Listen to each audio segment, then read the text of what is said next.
Hey guys, Zeramos555 here, just coming to you guys with a deck profile as usual. I have been testing a couple decks for the new format. This deck I'm deck profiling isn't really one of them, but that's because I think this deck is still really strong. Not a whole lot changed. I mean, all really lost was one card, but I feel like this deck is really strong going second. And like a lot of players, I've been heavily testing like what's better going first, going second. I actually think there's very few decks that can go first and do really well.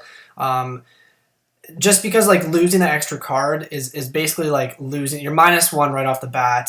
So the only way you can really, I think, go first with a lot of decks is if you play a deck that has a floater such as Stratos, like I said in my other video, and like a lot of other YouTubers are saying as well. I think this deck is fine if you go first, I really do, but you need to open really well. If you open poorly, you basically lose because it can open really bad. So this deck is none other, obviously, than EVOLS. It hasn't changed a lot from my last build. In fact, I think it's only maybe like 3 cards difference. Really not a lot. And a couple of the cards difference are just because there's a couple cards in other decks. But yeah, I still love this deck. I think it's awesome. It's one of my favorite decks ever. I think it's really, really strong, though. Like, if you go first and you open a Najasho Evo-Force Singularity once again, you're basically going to win. And even though, like, you're basically going to be down a card, the Logia or Dolka that you make, usually Logia is just going to replace itself with another one. You're just going to go, like, +2, basically, off that field. So, it's just going to, put you back in advantage against your opponent, having 6 cards to your 4 at that point. And I think it's still really good. So without further ado, I will get on to the deck profile. So it's basically standard. Just it's the same lineup I've ran for like 2 years now. 2 Ceratos, 2 Diplos.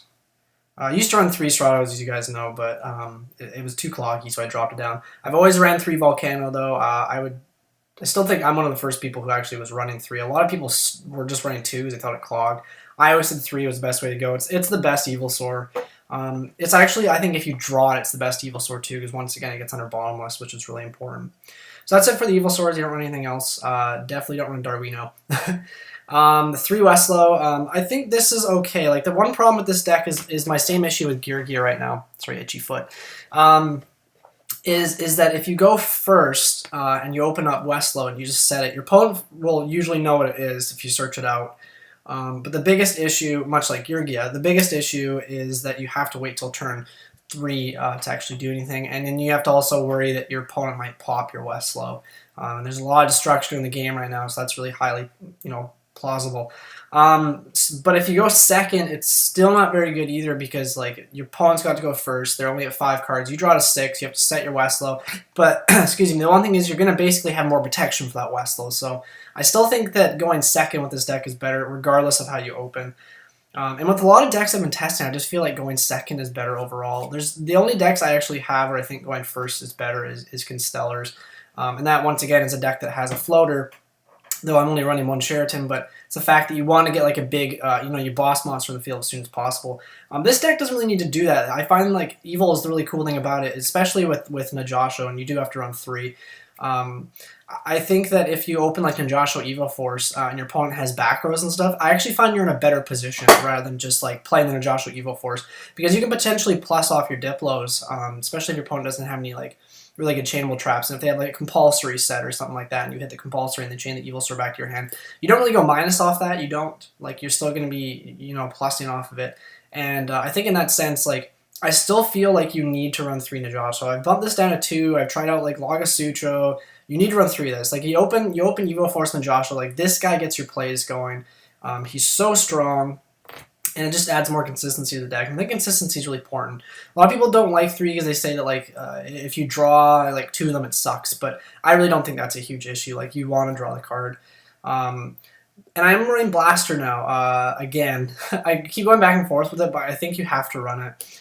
I was running Torrential over this, but I just kept drawing Torrential when I wished it was a Blaster, and I've never really drawn Blaster where I wish it was a Torrential.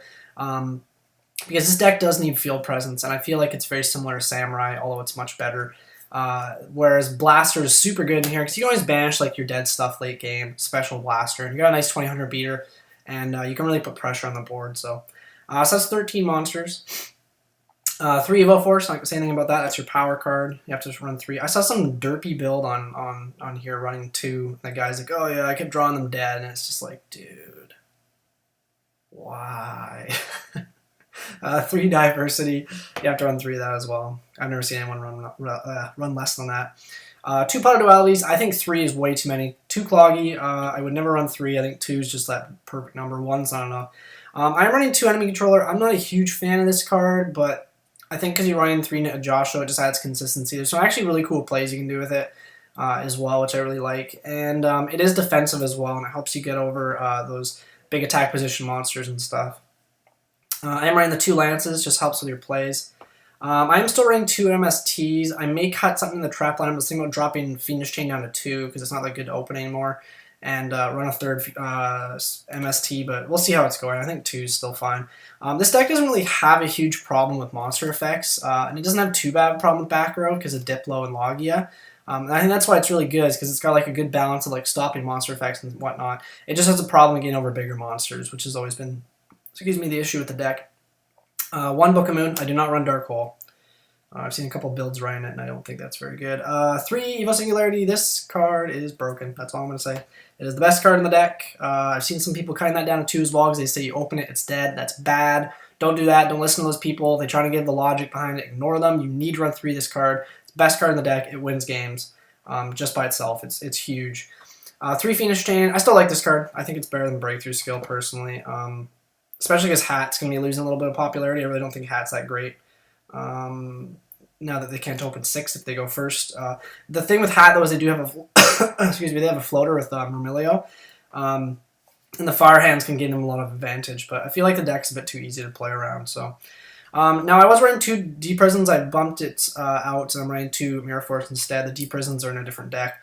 I think Mirror Force is actually really good in here, just because you don't, like, D-Prison's gotten, or become really popular, just for the pure fact that, basically the hands are really popular. This deck doesn't have a problem with the hands. Like, if I have Dolka on the board, I'm more worried about a bigger monster attacking over Dolka. And a lot of times they're going to have multiple monsters, perhaps, and I feel like Mirror Force does a lot more. Gores can be a problem with this deck as well. If you attack with Logia, they drop Gores, and you're like, shoot. First of all, you shouldn't have done that. Second of all, if it does happen, for instance, they just happen to draw the Gores, Mirror Force is a better card. They're going to have a 2400 token and a 2700 Gores. Even if you had D-Prison and they go to crash into the Logia, and then you lose it and you D-Prison Gores, they still went +1 off you, and possibly more depending on how hard it was for you to make that Logia. So I really feel like Mirror Force is actually better in this deck than D-Prison after extensive testing. And a lot of people don't expect it anymore. People don't make Stardust Dragon as much as they used to, because they're more worried about like banishing removal and stuff. They're not always worried about destruction, even though destruction is very relevant still in the game. It's just not as much so. And then I'm running the 3 Stable Traps. Like I said, I don't run Tori. So that's the main deck. It's around 8 minutes here. So let's just get through the extra deck really quick. So we have the 1 Solda, obviously. This whole deck's blinged out, by the way. I have it all like max rarity pretty much. 3 Logia. I think you have to run 3. I've seen a couple people running 2. I've had so many games where you go through 3, and I think that now that we have Evo-Singularity, you know, you can spam the Evolsaur so easy just with the engine alone. So I think that having Singularity just makes it like, dude, you need to run 3 Logia. I don't think you need more than 2 Dolka. I've never had a game where I needed more than 2, because, like, once again, as I've explained in other videos, this is basically 4 negates, whereas Logia is only 3. So as long as you can protect the Dolka, you're in a really good spot. Run Ragna 0, just helps me pop stuff. He's really good against Boojins. Which this deck also has a great matchup against. King of the Feral Imps. There's some cool combos with him and Enemy Controller. 1 Black Ship of Corn. I don't own 101, so I'm running Diamond Direwolf instead. The Zenmeister for the loop, because it is really good, and I see a lot of people not playing it. Emerald puts back all those Volcanos. The 1 Maestro, I would probably cut this guy out, actually, over Diamond Direwolf if I had the 101. Dweller. And a new addition, which I should have been running this guy a long time ago, is Rhapsody in Berserk. Sorry. Basically, what this guy does is, if you don't know, he banishes 2 cards in the graveyard, and then you can equip him like Armory Arm to a monster. I believe it's an XYZ monster. Yeah, Yeah, so you target one face of XYZ monster. So it's really, really good. So you can make your Logia like 36, you can make your Dolka 35, and then it's just harder for your opponent to get over, plus that has the negates. But first of all, you're going to banish 2 cards from your graveyard. So this helps you get around Breakthrough Skill, which is a problem with the deck. It also helps you banish E-Dragons, which can also be a problem with the deck. So it's just a super good card. Like if you do like an Evo-Force double Vulcano play, you want to go into like a Logia and that, and you get some really cool setup, and your opponent's salty. So that's the deck profile, guys. Thanks for watching. Make sure to like, comment, subscribe. Let's try and get this deck profile to, let's say 20 likes again. I'm not trying to aim that high. I just want to get more videos out for you guys. And the next deck profile I'm going to be doing for you guys is X-SABERs. I decided to start playing the deck again. It's really fun. I've been testing it extensively online, and I think the deck is still really good. After a lot of testing, I've realized a lot of things about it too, but I will talk about it in the video when you guys get this one to 20 likes. So let's get that like button clicking. Thanks again for watching, and you guys have a great day. Peace.